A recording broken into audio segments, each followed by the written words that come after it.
We just had some breaking news, everybody, while we're on air, from our colleague Ben Glaze, who works in Parliament and is a regular guest on this show. Jeremy Corbyn is not going to stand for the Labour Party at the next general election. Keir Starmer has just told a press conference that he's giving right now into Labour's historic problems with anti-Semitism. They've just been told by I think it's the Equality Human Rights Commission, that there is no longer a problem within the Labour Party with anti-Semitism, that Keir Starmer has fixed it. Yay. And he's giving a press conference about that. But he's revealed at that press conference that Jeremy Corbyn, the leader he replaced, the leader he served under in a shadow cabinet, and the former leader that he suspended from the Labour Party over allegations of anti-Semitism or not doing enough about it, is not going to be the Labour candidate in his constituency, which, Jason, is Islington North? Islington North, yeah. How do we feel about this? What is all this? What's the dark background to all of that? Well, the from Starmer's point of view, the more he can distance himself from Corbyn, the better. But he's slightly vulnerable to Tory attacks on the fact that, he, as you said, he served under Jeremy Corbyn. But the fact that he can say, I've moved the party on from that era, and I am now so confident in myself and so in control of my own party that I can say that Corbyn will not stand, that is all in Starmer's favour. The downside is that Corbyn may stand as an independent in Islington, which could split the Labour vote. Now, the problem for Corbyn here is, although he is very popular in his seat, there is, my experience and my looking at these things, MPs always overestimate their own personal vote, i.e., when people go to the polls, they vote for the MP, but they primarily vote for the party. And a good personal vote can be 2,000 or 3,000 extra. A really good one can be up to 5,000. It very rarely gets above that. Generally, people still vote for the parties. So Corbyn could stand. There's also rumours going around that Corbyn may even throw his hat in for the stand for the London mayor, the way Ken Livingstone did against Dobson under Blair. That could possibly prove problematic, though Sadiq's quite well embedded there if he decides to run for a third term. So, if I was Corbyn, I'd be weighing up how actually popular I am in my own seat.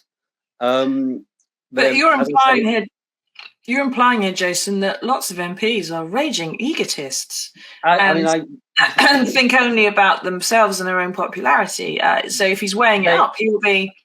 MPs, they like the affirmation, but I'm afraid to say, and I want to let them down gently on this, they're not often nearly as personally popular as they like sometimes to imagine. Yes, I think I've lost count of the number of showbiz people and also politicians who've told me in the last few weeks they've got ADHD. Of course you've got attention deficit, darling. That's why you do the job.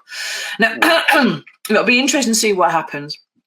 And of course, I'm sure that someone at some point might consider trying to buy off Jeremy Corbyn so that he doesn't stand and split the vote with the offer of something else. The chance to, like you say, go for the London mayoralty if Khan decides he wants to do something else. Yeah. Maybe he can't do it as a Labour runner, of course, because Keir can't let him back in. There aren't many other parties that are sort of in Corbyn's ballpark, shall we say. He's not going to go and stand for the Lib Dems, is he? Kath Plummer there says we're waiting for Jeremy to start a socialist party. He could go and start his own party. That's been done before. They are very expensive, though, Kath, and I'm not sure that Jeremy Corbyn's got the kind of backers who have huge amounts of money. He did crowdfund a lot, of course, during his years as Labour leader and get lots of micropayments kind of through from Labour members. There are people who would support that, but they're kind of widely dispersed. And so the problem with Corbyn had, I think, when he was running for leader was that the people who felt the same way as him, there may be a big number of them, but they're spread through the constituencies. And so there was never enough to get one constituency, really, lots of constituencies over that barrier. So he got some of his friends elected, but then lost, of course, quite a few other seats. So it's interesting to see perhaps where Jeremy Corbyn ends up. I doubt he would accept a seat in the House of Lords, and I doubt anyone would offer him one. But he's probably not going to want to go into retirement on his allotment, is he, Jason? I mean, it does. I mean, no. I mean, he did say the other day he's never going to retire. I mean, he'll always carry on doing politics in one form or another. I mean, it is extraordinary, but how far the party has moved since he was, leader just over 3 years ago. I mean, and how quickly these things can change. That we've gone from Corbyn, being the leader of the Labour Party to not even be able to stand at the next election. It's quite something. Yeah. I mean, for good or bad for the Labour Party. I mean, just to pick up on Kath's point about starting a new political party. I mean, that's not the way the left of in Labour think. They've always long realised that the best way of having influence and getting any sort of change is to do it within Labour as part of a broad church rather than as a kind of separate entity which would have marginal influence. Well, we'll have to wait and see, won't we? And of course, it's also in the same 3 years, we've gone from a Labour leader who had huge number of, infighting and scandals and rows within his own party to a Labour leader who is strong enough to be able to just kick out the last leader. This is what power does. Yeah.